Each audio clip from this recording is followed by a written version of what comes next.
Although measures of central tendency are very useful statistics for describing a set of data, they are not sufficient. Two sets of student scores that are widely divergent could have identical means or medians. For example, if all students scores 50%, the group mean and the median will be 50. But if in a second group one student scores 100 and one scores 0, the group mean and the median are also 50, and clearly the groups are not the same. To understand a situation such as this, we need measures of variability, indices of how spread out a group of score is. The three most frequently used measures are the range, the quartile deviation, and the standard deviation. Although the standard deviation is by far the most often used, the range is the only appropriate measure of variability for nominal data, and the quartile deviation is the appropriate index of variability for ordinal data. The range is simply the difference between the highest and the lowest scores in a distribution. It is computed by subtraction. Like the mode, the range is not a very stable measure, and its chief advantage is that it gives a quick, rough estimate of variability of a particular sample. Here is an example. Ages of the students are given and range is calculated, highest minus lowest. The highest figure is 16 and the lowest is 13, and range is equal to 3. The next is quartile deviation. Quartile deviation is one half of the difference between the upper quartile and the lower quartile in a distribution. The upper quartile refers to the top 25% of the score, also known as the 75th percentile. Correspondingly, the lower quartile is the 25th percentile, or the lowest 25% of the score. The formula for calculating quartile deviation is equal to Q3 minus Q1 divided by 2. Standard deviation and variance for a population.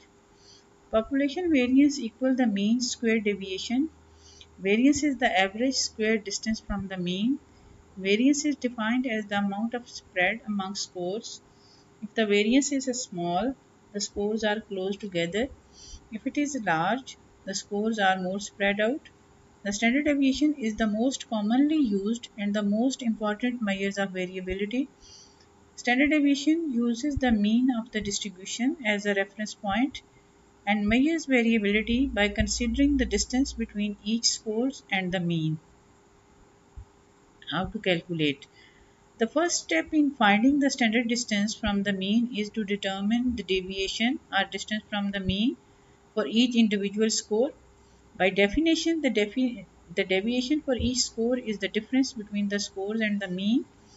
Deviation is the distance from the mean. Deviation score is equal to x minus mu. Mu is here a symbol for mean.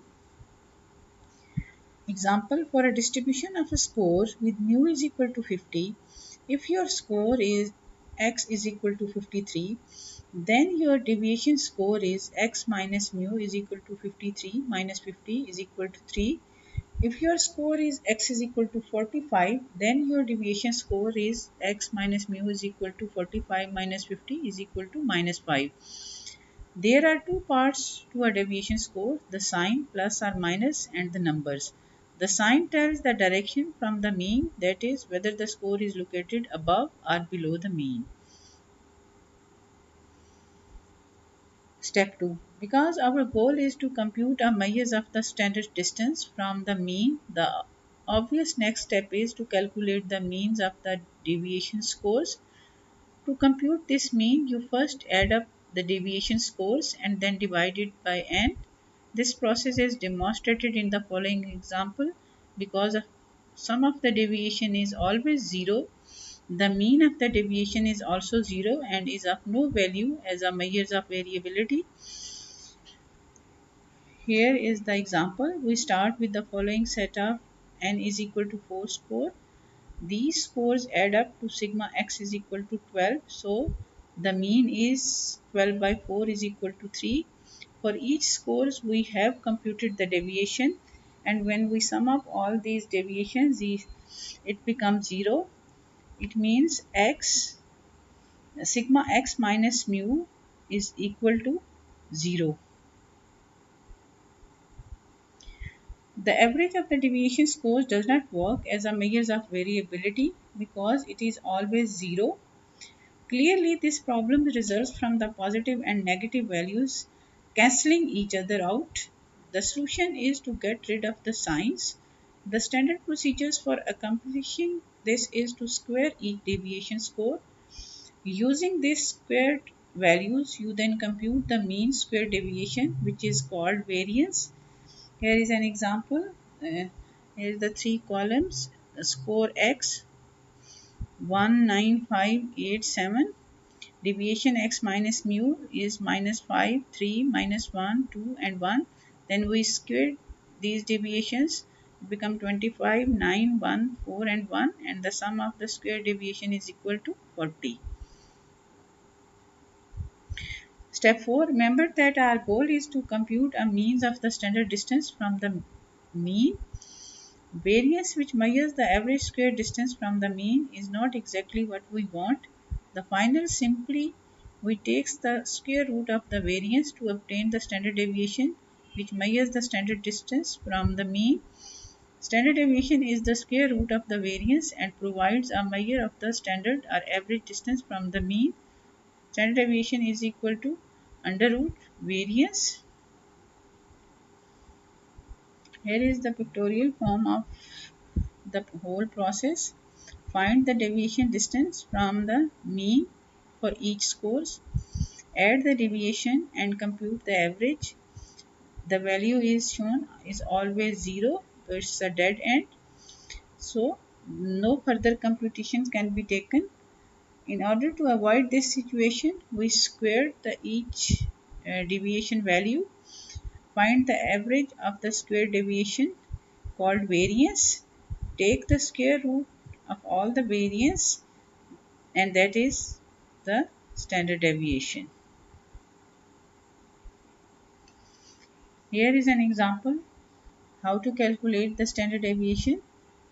For a population, we will calculate the variance and standard deviation for the following population of n is equal to 5 scores. We have a score of 1, 9, 5, 8 and 7. Remember that the purpose of standard deviation is to measure the standard distance from the mean. So we begin by computing the population mean. These 5 scores add up to sigma x is equal to 30. So the mean is 30 by 5 is equal to 6. Next we find the deviation distance from the mean for each score and then square the deviation using the population mean mu is equal to 6. These calculations are shown in the following table. When we add up, its sum become 40. For this set of n is equal to 5 score, the square deviation add up to 40. The mean of the square deviation, the variance is 40 by 5 is equal to 8, and the standard deviation is the square root of 8 is equal to 2.83. Formulas for population variance and standard deviation. The sum of the square deviation SS. Recall that variance is defined as the mean of the square deviation. This mean is computed in exactly the same way you compute any mean. First find the sum and then divide it by a number of scores. Variance is equal to mean square deviation is equal to sum of square deviations divided by number of scores. The value in the numerator of this equation, the sum of the square deviation, is a basic component of variability, and we focus on it. To simplify things, it is identified by the notation SS or sum of the square deviation, and it is generally referred to as the sum of squares. SS or sum of square is the sum of the square deviation scores. Definitional formula. The first of these formula is called the definitional formula because the symbol in the formula literally defines the process of adding up the square deviation. Definitional formula is equal to SS is equal to sigma x minus mu ka square. To find the sum of the square deviation, the formula instructs you to perform the following sequence of calculation. Find each deviation score x minus mu. Square each deviation score x minus mu square. Add the square deviation. The result is SS, the sum of square deviations. Here is the computational formula. Computational formula is equal to SS is equal to sigma x square minus sigma x whole square divided by n. Here is an example how to calculate an SS. Two columns are given, x and x square. We add up x, it becomes sigma x is equal to 8, and we add up this x square column, sigma x square is equal to 38. Now we are going to put these values in a formula. 38 minus 8 ka square divided by 4, it becomes 38 minus 64 by 4. 38 minus 16 is equal to 22. Formula for sample variance and standard deviation. The calculation of variance and standard deviation for a sample follows the same steps that were used to find population variance and standard deviation, except for minor changes in notation.